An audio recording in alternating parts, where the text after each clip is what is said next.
Gereja Katolik. Sebelum memulai podcast, mari dukung channel ini dengan cara subscribe, like, dan share video ini. Tema podcast pada hari ini, saya akan membahas mengenai sikap Gereja Katolik terhadap Alkitab terjemahan umat Protestan. Secara umum, sampai sekitar 100 tahun yang lalu, Alkitab berbahasa Inggris yang dipakai umat Protestan adalah versi King James. Sedangkan Alkitab yang dipakai oleh umat Katolik adalah Alkitab versi Douay-Rheims yang merupakan terjemahan dari Alkitab Latin Vulgate. Alkitab King James Version atau KJV yang kita kenal sekarang memang tidak memasukkan kitab-kitab Deuterokanonika. Alkitab KJV ini juga dikenal sebagai Authorized Version yang dibuat atas perintah Raja atau King James di tahun 1611. Lalu, benarkah Gereja Katolik melarang umat Katolik membaca Alkitab terjemahan umat Protestan?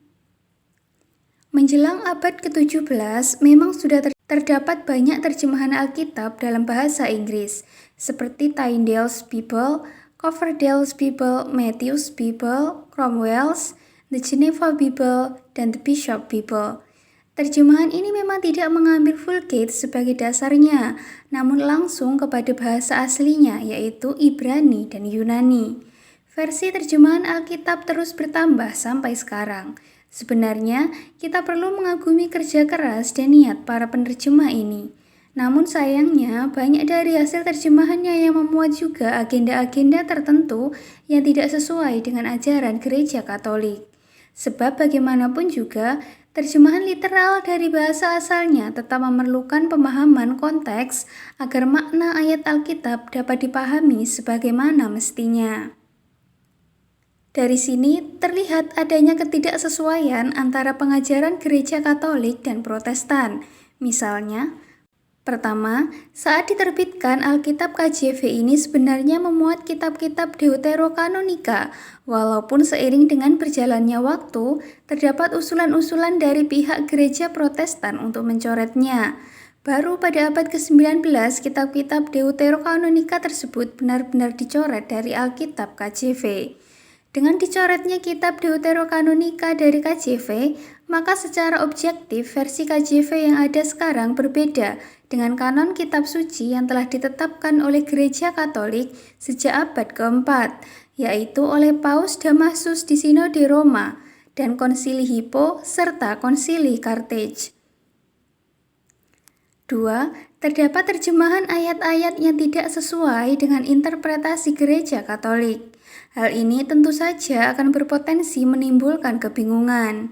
Maka ada baiknya apabila umat Katolik membaca terjemahan yang telah disetujui oleh Gereja Katolik, sehingga dapat lebih memahami maksud sesungguhnya dari teks-teks dalam kitab suci tersebut. Ketiga, Alkitab KJV sendiri mengalami berkali-kali revisi dari saat diterbitkannya tahun 1611 sampai sekarang.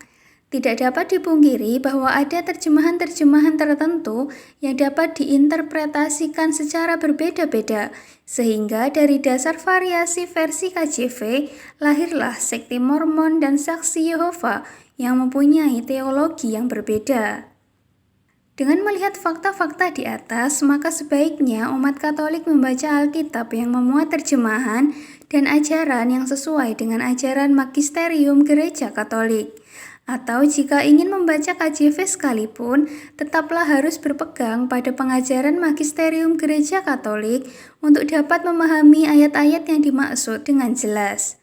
Gereja Katolik memang tidak pernah mengeluarkan pernyataan tertulis yang melarang umat Katolik membaca kitab suci terjemahan yang dipakai umat Protestan seperti KJV.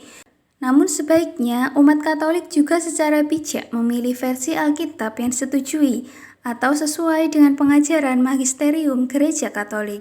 Ini semua adalah demi perkembangan iman sebagai umat Katolik, agar kita mendapatkan pengajaran dan interpretasi yang murni, seperti yang diajarkan oleh para rasul dan bapa gereja, sejak dari jemaat awal dan terus dijaga oleh magisterium Gereja Katolik sampai sekarang. Demikian pembahasan mengenai Gereja Katolik dan Alkitab terjemahan umat Protestan.